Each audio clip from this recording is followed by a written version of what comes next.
Nimona, Nimona.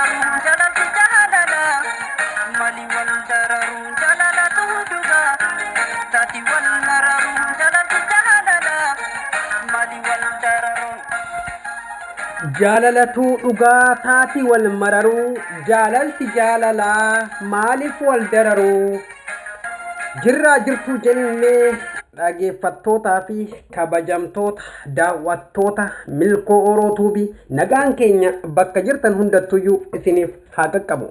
Egaa akkasumas immoo guyyaan har'aa ayyaanni kun immoo kan obboloota keenya warra amantaa kiristaanaa hordofan hundaaf. Egaa ayyaaneffattootaaf ayyaana gaarii jennee immoo waan isiniif gumaachuudhaaf ayyaana kana sababeeffannee dhufne qabnaa nurraa fudhaa isiniin jechuudhaan immoo milkoo orootuubiin waa'ee sagantaa akeektuu doktoraa keenyaa keessatti barruu doktor Gurmeessaa Hinkoosaa waa'ee jaalalaa waanan dubbiserraa jedhuna waa isinii ibsan kurnan qabadhee dhiyaadheera. Ani immoo qopheessan Guutaa Nashaatii na wajjin turaan affeerraa kooti.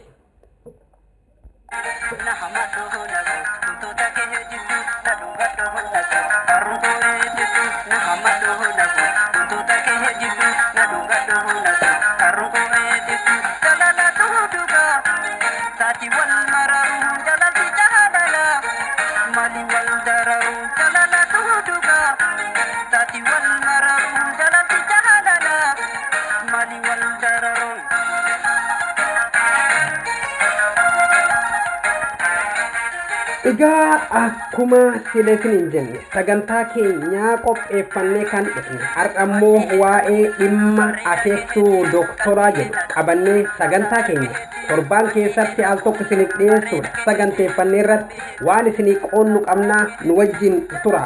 Egaa ammoo sagantaa keenyaarraa akeektuu doktoraatiin kan isiniif dhiyeessinu waa'ee dhimma jaalalaa irratti doktor Gurmeessaa Hinkoosaa barruu isaanii fuula social media irratti gadhiisa yookaan immoo maxxansaniin waanan dubbiserraa waa isinii qooda achumaan itti booharaa yaada keessan waliif kennaa ayyaana gaarii jechuudhaan barruu isaanii immoo jalqabanii kan jedhan doktor Gurmeessaa Hinkoosaati. Ani immoo Guutaa Nashaa sagaleetti jijjiiruudhaan waan isinii qoodu qabaa na wajjin turaan affeerraa kooti.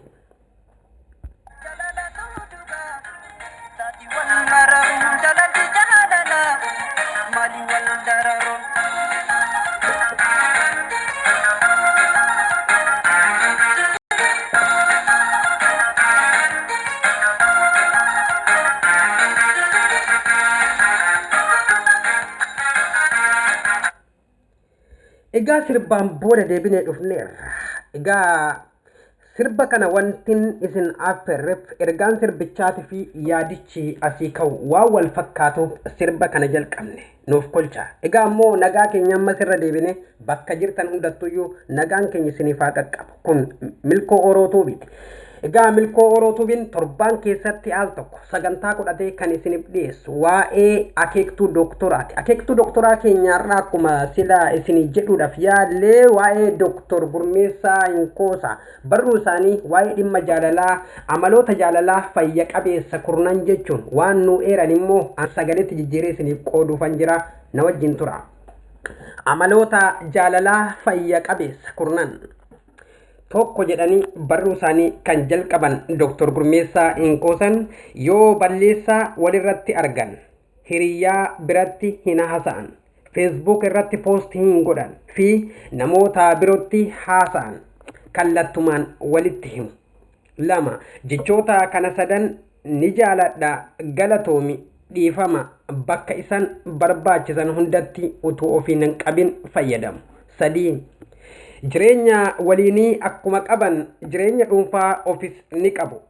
ana malee bishaan hin dhugin bilbilli kee ana malee hin waamin waliin hin jedhan.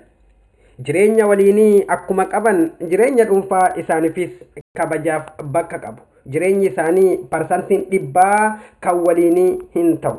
4 jaalalli isaanii jaalala waan ammaa irratti hundaa'eedha. Fuulduratti ni jijjiiramna jedhanii yookaan ni guddannaa abdii jedhu qofa irratti hundaa'anii wal jaalachuun jaalala hundee dhabeessa taasisa. 5 amanamummaa iftoomina wal hubachuu fi waliin haasa'uun amala isaanitti icciitii dhoksaa hedduu hin qaban.